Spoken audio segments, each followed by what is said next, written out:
मोदी को चुनावी कमान थमाए जाने के दूसरे ही दिन बीजेपी में सियासी धमाका हुआ।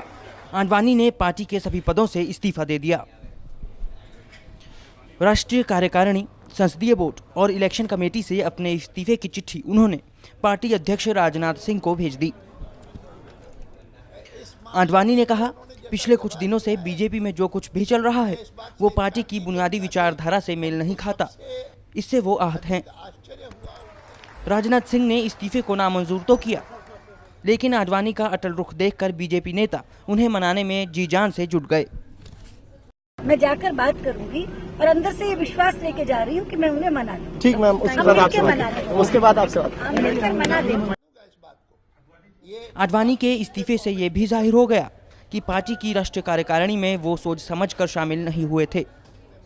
उन्हें ये लग गया था कि उनके सलाह के खिलाफ जाकर पार्टी नरेंद्र मोदी को चुनावी कमान देकर रहेगी। नरेंद्र मोदी को चुनाव प्रचार कमेटी का चेयरमैन बनाने के साथ ही ये साफ होने लगा कि बीजेपी में अब अटल आडवाणी युग का अंत हो गया है। लेकिन पार्टी में ऐसे नेताओं की कमी नहीं जो आडवाणी के बिना बीजेपी की कल्पना भी नहीं कर सकते।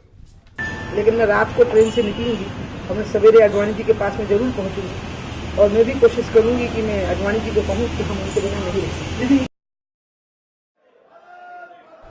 बीजेपी में मोदी को मिली तरजीह के साथ आडवाणी दरकिनार दिखे। जेडीयू और शिवसेना जैसी बीजेपी की सहयोगी पार्टियों ने आडवाणी को लेकर अपनी भावुकता का इजहार किया है। एनडीए के बनाने में अटल जी और आडवाणी जी का सबसे ज्यादा हाथ था। हमारा तो उनके साथ ही समझौता था।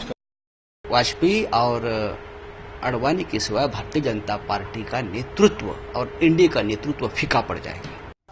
वहीं अकाली दल का कहना है कि बीजेपी का फैसला जो भी होगा वो उसके साथ है। मैं बताता हूं कि we are with BJP. It is internal matter of BJP. जो फैसला बीजेपी करेगी, it's their internal matter. Modi की भूमिका तय हो गई है। सवाल है, बीजेपी के पास अब आडवाणी के लिए क्या रोल होगा। पार्टी ये भी समझती है कि आडवाणी की नाराजगी उसके चुनावी मंसूबों पर भारी पड़ सकती है। ब्यूरो रिपोर्ट, जानो दुनिया।